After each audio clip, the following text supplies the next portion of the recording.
నాగమణి గారు, కోట బెనర్జీ గారు, కాకి రాజా గారు రావాలి పైకి. వెంకటాద్రి నందివాడ,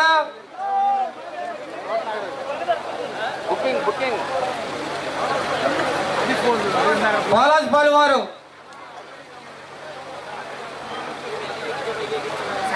బెనర్జీ సాయిబాబా వారి గుడిలో కొబ్బరికాయ కొట్టి, అక్కడి నుంచి నాగేంద్ర స్వామి గుడి దగ్గర కొబ్బరికాయ కొట్టి, అనంతరం మీటింగ్ అయిన అనంతరం అందరికీ భోజన ఏర్పాట్లు కూడా చేయటమైంది. కావున తప్పనిసరిగా అందరూ ఈ కార్యక్రమాన్ని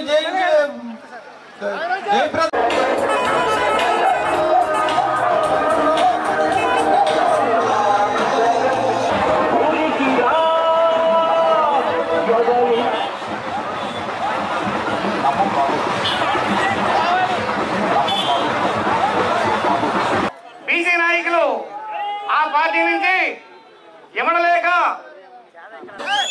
పిల్లనిచ్చినటువంటి మామ తెలుగుదేశం పార్టీ వ్యవస్థాపకుడు నందమూరి తారక రామారావుని వెన్నుపోటు పొడిచి ఆ పార్టీని ఆ పదవిని లాక్కుని ఆయన చావుకు కారణమైనటువంటి దౌర్భాగ్యుడు ఒక పక్కన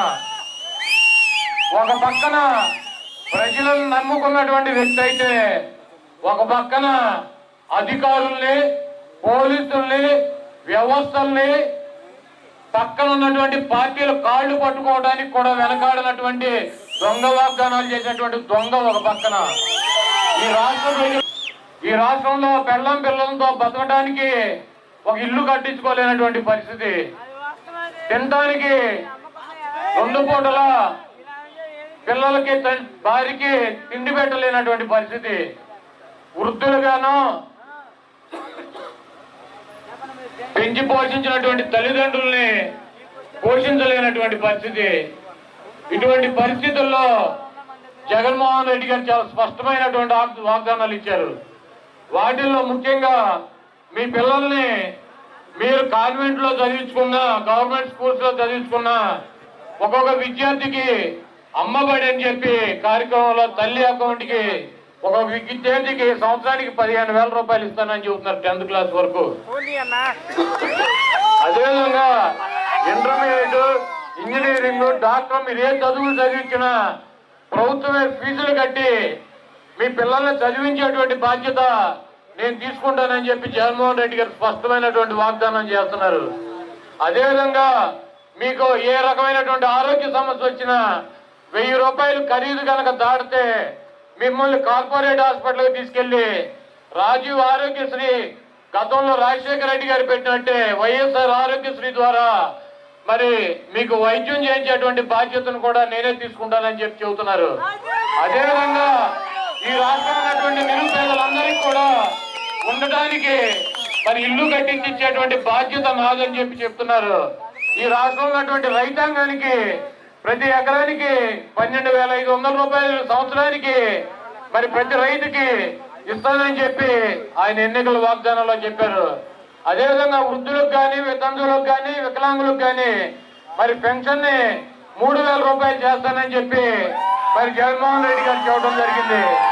డ్వాక్రా మహిళలకు ఉన్నటువంటి రుణాలని వాళ్ళు ఎన్నికల దాకా ఎంతైతే ప్రభుత్వానికి కట్టాలో దాన్ని ఆ అమౌంట్ ని 4 సార్లుగా ఆ గ్రూప్ కి మరి ప్రభుత్వం బ్యాంకులు వేయడం కాదు, మీ చేతికి ఇస్తానని చెప్పి జగన్మోహన్ రెడ్డి గారు చెప్పడం జరిగింది.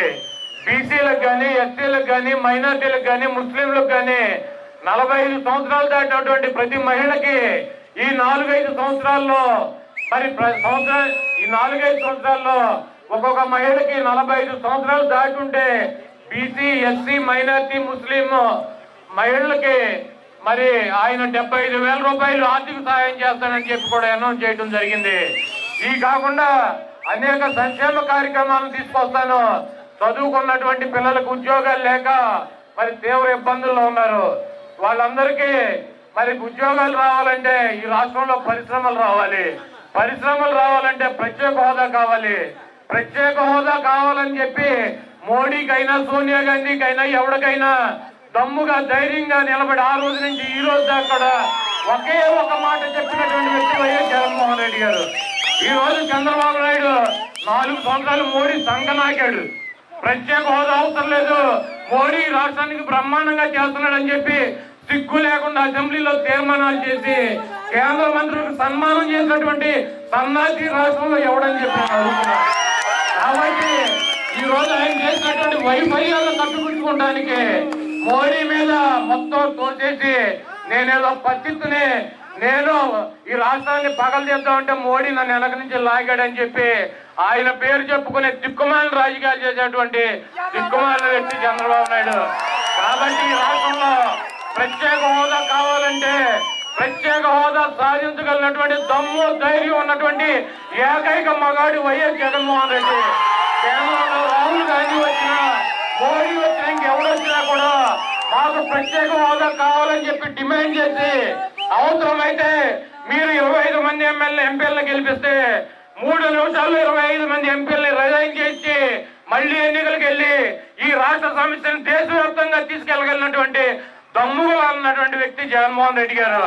పదవి కోసం ఆఖరి నిమిషం వరకు గబ్బిలలాగా పదవులు పట్టుకుని వేలాడినటువంటి వ్యక్తి చంద్రబాబు నాయుడు. కాబట్టి ఇటువంటి నైవంచుకన్ని నమ్మకుండా ఈ రాష్ట్రంలో మైనార్టీలు గాని, బీసీలు గాని, ఎస్సీలు గాని, ఎస్టీలు గాని, అగ్రవర్ణాల్లో ఉన్నటువంటి పేదలు గాని ఈ రాష్ట్రంలో బాగుండాలంటే జగన్మోహన్ రెడ్డి గారికి గెలవాల్సినటువంటి అవసరం ఉంది. మీరందరూ కూడా వైఎస్ఆర్ కాంగ్రెస్ పార్టీ కుటుంబం ప్రతి ఒక్కళ్ళు ఈ 2 నెలలు నేను చెప్పినటువంటి కార్యక్రమాలు, జగన్మోహన్ రెడ్డి గారు అనౌన్స్ చేసినటువంటి కార్యక్రమాలు మీరు ఎంతమందికి అయితే చెప్పగలరో అంతమందికి చెప్పి తెలుగుదేశం పార్టీని చిత్తుగా ఓడించి ఈ రాష్ట్రాన్ని నమ్మకద్రోహం చేసినటువంటి ఎన్టీ వారికి నమ్మకద్రోహం చేసినటువంటి నమ్మక ద్రోహి చంద్రబాబు నాయుడికి బుద్ధి చెప్పాల్సినటువంటి అవసరం ఉంది.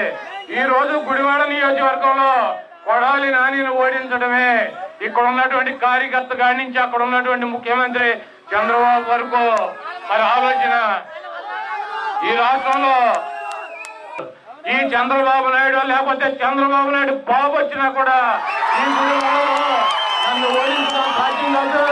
ఈ నన్ను ఓడించిన గెలిపించిన ఈ ప్రజానికానికి సాధ్యం అవుతుందని చెప్పి తెలియజేస్తూ నీలాంటి ఉడత ఊపులకి ఇటువంటి చంద్రబాబులు 1000 చంద్రబాబులు వచ్చినా కూడా ఇక్కడ జగన్మోహన్ రెడ్డి కానీ రాష్ట్రంలో కొడాలి కానీ భయపడేటువంటి సమస్య ఉండదని చెప్పి మీ అందరికీ తెలియజేస్తూ మీకు ఇక్కడ ఉన్నటువంటి ప్రజానీకం ఆశీస్సులు, ఇక్కడ మహానుభావుడు ఎన్టీ రామారావు ఆశీస్సులు, అక్కడ రాజశేఖర రెడ్డి గారి ఆశీస్సులు, జగన్మోహన్ రెడ్డి గారి ఆశీస్సులు ఈ గుడివాడలో నన్ను ఓడించేటువంటి దమ్ము ఈ తెలుగుదేశం పార్టీ కానీ చంద్రబాబు కానీ చంద్రబాబు కూతురు కానీ లేదని చెప్పి తెలియజేస్తూ నీ ఇష్టం వచ్చిన అభ్యర్థం చేసుకో. ఈ గుడివాడ కాన్స్టిట్యూన్సీలో ఎవడో సరిపోతే పక్క ఊరి నుంచి తెచ్చి పెట్టుకుని కూడా నీ వల్ల కాదని చెప్పి తెలియజేస్తూ ఈ రోజు ఈ నందివాడ గ్రామంలో ఒకప్పుడు 2009లో నేను మొట్టమొదటిసారి నా గుడివాడ నియోజకవర్గంలో కలిసింది. ఈ రోజు ఇక్కడ ఉన్నటువంటి బీసీల మీద, ఎస్సీల మీద, చిన్న చేతగా వ్యాపారాలు చేసుకున్నటువంటి వాళ్ళ మీద, ఉద్యోగాలు చేసినటువంటి వాళ్ళ మీద మీరు కనుక నానికి మద్దతు తెలిపిన, వైఎస్ఆర్ కాంగ్రెస్ పార్టీకి మద్దతు తెలిపిన ఊరుకునేటువంటి సమస్య లేదని చెప్పి బెదిరింపులు దిగుతున్నారు. ఈ రోజు మీరు ఒకటే గుర్తుపెట్టుకోండి, భయపడేవాడిని భయపెడతారు, ఎదిరించేవాడి జోలికి ఎవడో కూడా రాని పరిస్థితి ఉంటుంది. కాబట్టి ధైర్యంగా వైఎస్ఆర్ కాంగ్రెస్ పార్టీ అంటే ఈ రాష్ట్రంలో ప్రజలను నమ్ముకుని ప్రజల కోసం ఒక్కడిగా స్థాపించినటువంటి జగన్మోహన్ రెడ్డి గారి పార్టీ. అటువంటి వ్యక్తి మనందరికి కూడా అండగా ఉండేటువంటి పరిస్థితి. 2 నెలల్లో ఈ రాష్ట్రంలో జగన్మోహన్ రెడ్డి గారు ముఖ్యమంత్రి కాబోతున్నాడు.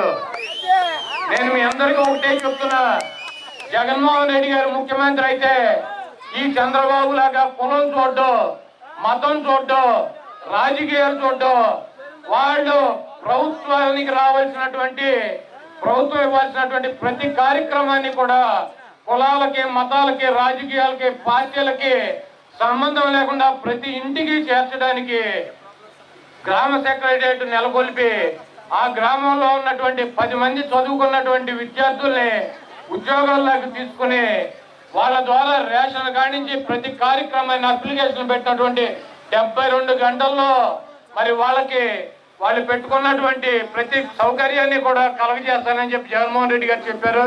తప్పకుండా ఈ గ్రామంలో 10 మంది విద్యార్థులకు ఉద్యోగాలు వస్తాయి. అదేవిధంగా మీరు అప్లికేషన్ పెట్టుకున్నటువంటి 72 గంటల్లో ఏ కార్యక్రమం అయినా కూడా మీ ఇంటికి చేర్చేటువంటి కార్యక్రమాన్ని జగన్మోహన్ రెడ్డి గారు తీసుకుంటారని చెప్పి మీ అందరికీ తెలియజేస్తూ ఈరోజు రేపు జరగబోయేటువంటి ఎన్నికల్లో తెలుగుదేశం పార్టీ అభ్యర్థి ఎవడో మనకి ఇంకా తెలవకపోయినా కూడా ఈరోజు మరి వైఎస్ఆర్ కాంగ్రెస్ పార్టీ నుంచి నేను పోటీ చేస్తున్నాను కాబట్టి ఈ అమూల్యమైనటువంటి ఓటుని ఫ్యాను గుర్తు మీద ముద్రించి అఖండ విజయాలతో నన్ను దీవించి ఈ రాష్ట్రానికి జగన్మోహన్ రెడ్డి గారు ముఖ్యమంత్రి అవడానికి ప్రతి ఒక్కళ్ళు కూడా మరి మీరే సొంత పార్టీ మంది వైఎస్ఆర్ కాంగ్రెస్ పార్టీ అంటే జగన్మోహన్ రెడ్డి గారు ముఖ్యమంత్రి అయితే మనందరం కూడా ముఖ్యమంత్రి అయినట్టే. మరి మీరు ఎక్కడ గుర్తు పెట్టుకుని చాలా క్రమశిక్షణగా చాలా శ్రద్ధగా ఓర్పుగా పనిచేయమని చెప్పి మీ అందరినీ కోరుతూ ఈ రోజు ఈ నందివాడలో తోట నాగరాజు గారు మన పార్టీలో చేరినందుకు ఆయన మనస్ఫూర్తిగా హృదయపూర్వకంగా పార్టీలో ఆహ్వానిస్తూ అదేవిధంగా ఆయనతో పాటు మరి ఆయన కుటుంబ సభ్యులు కానివ్వండి ఆయన మిత్రులు మరి రాజకీయాల్లో తెలుగుదేశం పార్టీని వదిలేసి ఈ రోజు మన పార్టీలోకి వచ్చారు. తెలుగుదేశం పార్టీ బీసీల పార్టీ అని చెప్పుకున్నటువంటి చంద్రబాబు బీసీలకు కూడా వెన్నుపోటు పొడిచినటువంటి వ్యక్తి. చంద్రబాబు జీవితమే వెన్నుపోట్లు కుట్రలు కుతంత్రాలు. ఈ రోజు ప్రతి నియోజకవర్గంలో 5,000కి ఐటీ శాఖ దాన్ని మన పార్టీకి సంబంధించినటువంటి ఓట్లు ప్రతి నియోజకవర్గంలో 5,000 నుంచి 10,000 తీసేయాలని చెప్పి ఈ దరిద్రపు కొట్టు ఆలోచనలతో మరి ప్రజలు నమ్ముకోలే వీళ్ళు ఆ కంప్యూటర్లని సర్వేల్ని ఆయనకున్నటువంటి టెక్నాలజీని నమ్ముకుని ఈ రాష్ట్రంలో మళ్ళీ గెలవాలని ప్రయత్నిస్తున్నారు. ప్రతి ఒక్కళ్ళు కూడా అప్రమత్తంగా ఉండాలని కోరుకుంటూ